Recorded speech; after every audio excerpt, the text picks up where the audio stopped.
20.4 milyones ka pesos nga balor sa ginadling drugas ang nasakmit sa Talisay City Police. Gikan sa usa ka lalaki nga gilang regional level high value individual. Nasikop kini sa barangay Lawaan 1 sa syudad sa Talisay. Sa iran ang detalye sa report ni Femari Dumabok Live. Fem.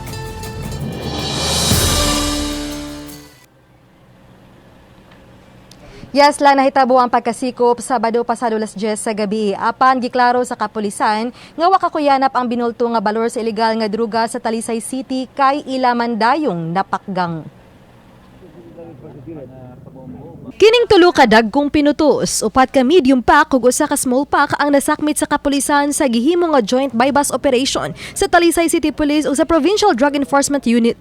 Nasakmit usab ang unom ka mga nagkadiyang ATM cards gikan sa dinakpan nga nailang si Lindon Rungasan alias Palta, 34 anyos, lumad nga taga Hipodromo sa Dakbayan sa Sugbo.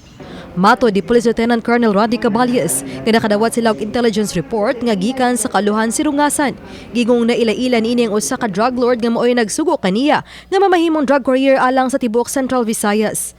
Nakakuha impormasyon ng kapulisan nga padung ipang-distribute ni Rungasan ang illegal nga drugas dinhi sa Metro Cebu. Mong ila dayong gilusad ang operasyon. Kining item based sa iyang statement is gikan ni og Luzon. Iyang gitransport padong dinhi sa Central Visayas. Wala gi siya personality nga naa din sa Talisay nga iyang underling niya. Ang ato lang is we are protecting Talisay City by all means na walay illegal drugs nga makasulod. Giklaro ni Caballes nga way mga bag-ong drug group nga naisulbong sa syudad bisan sa mga dinagkong balor sa ginadiling drugas nga nasakmit diha sa Dakbayan. Mao ni atong warning sa mga drug pushers, no? Dili na mo try og sulod din sa Talisay kay naa atong kapulisan. By all means atong protektaran. Si Rungasan nagdumili pagluwat og pamahayag sa dihang gikuan siyang habig. No comment lang ka. Samtang nagpasalamat si Mayor Samsam Gulya sa daling pagkasikop sa durugista kay dakong kadaot ang dala niini kung nakakuyanap na ang binulto nga shabu ilabi na sa syudad sa Talisay. Dako kay nakong kalipay sa gibuhat sa kapulisan diya nato nagpakita that you have to support and you have to invest in intelligence work, and that is what happened.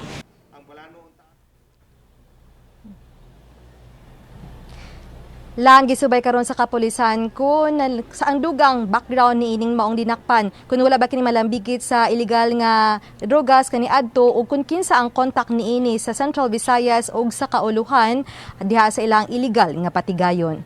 Lan, Daghang salamat, Femari Dumabok.